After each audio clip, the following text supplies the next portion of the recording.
All right, so now we're going to talk about principal reduction. Absolutely, positively, my favorite way of making money with real estate investing. How would you like a total stranger to go to your bank every month and deposit a small amount into your bank that you could pay on your mortgage? Well, that's essentially what tenants are doing for you each and every month. Principal reduction is really very easy to figure out. It's your annual debt service minus the amount of that is interest, and that's what equals your principal reduction. So think about this for a second. The next time a tenant calls and complains that they need something fixed, a little thing, maybe their tree roots in the water line again, or maybe the toilet seat's broken, or whatever the thing is, instead of being all upset or angry about it, just have a great attitude, because that person each and every month is paying your mortgage off. Think about that just for a second. This isn't money that is in your pocket each month, and this isn't money that you can go out and spend at the end of the year, but they're increasing your equity position in your home. And eventually, after years 1 through 5, not that big a deal. Years 5 and on, it becomes a huge deal each and every month. So what I want you to do is just understand what principal reduction is for you.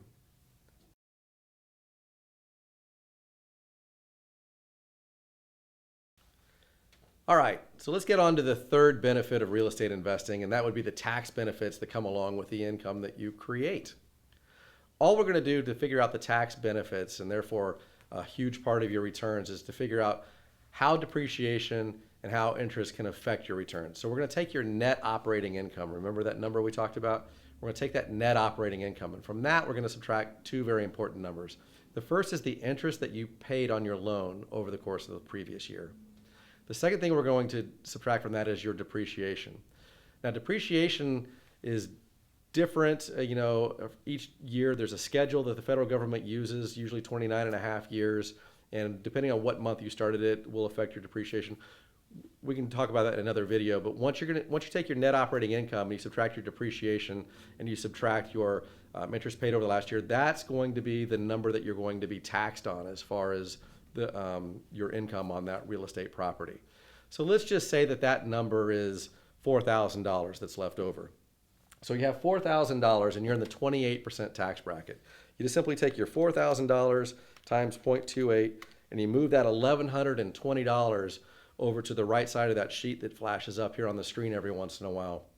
And you're going to put some parentheses around that, because that $1,120 from that $4,000, what that is signifying is that taxes you have to pay on that property. So you're going to have your cash flow before taxes that we talked about, then you're going to have your principal reduction, then you're going to have your tax benefits. And because this property kicked off enough cash flow, you have to pay taxes on that. So again, that $4,000 amount, hypothetically speaking, of course, at a 28% tax bracket, which will vary depending on you and your income, would be $1,120, and we put the parentheses around there because that's going to subtract from the benefits of that property. But the $1,120 is better than the $4,000, right? But let's take another scenario. Let's say that you're highly leveraged on the property, and you take your net operating income, and then you subtract your interest, and then you subtract your depreciation, and you find out that number is a negative number, and you're in the 28% tax bracket. Let's just say that it was negative $4,000 again.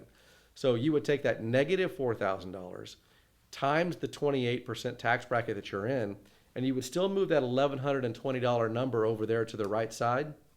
But in this case, you would not put the parentheses around there because you lost that money. So that's going to be an added benefit that comes through. You're not going to be penalized for losing that money. You're actually going to be rewarded to help make up for that. So you have your cash flow before taxes and your principal reduction, and now you get to add in that number because that's what's helping to make up, those are the tax benefits since you had that loss. Understand? Clear as mud? Good. It is an important factor. It's the third leg of the stool that measures the returns on your real estate investment. Appreciation in real estate is something that you can generally count on in any 10-year period. Go back and check the numbers, especially in a safer market city like Kansas City or Minneapolis or Tulsa, all cities I'm a little bit more familiar with.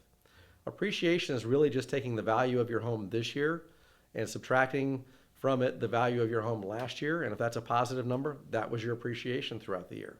If it was depreciation, then you're going to put those parentheses around there like we did under the tax benefits, and we're going to subtract that from your cash flow before taxes and your principal reduction. So appreciation is really just simply how much your home is worth now versus how much it was worth then. Now, a couple things can affect appreciation, or what I like to call sweat equity.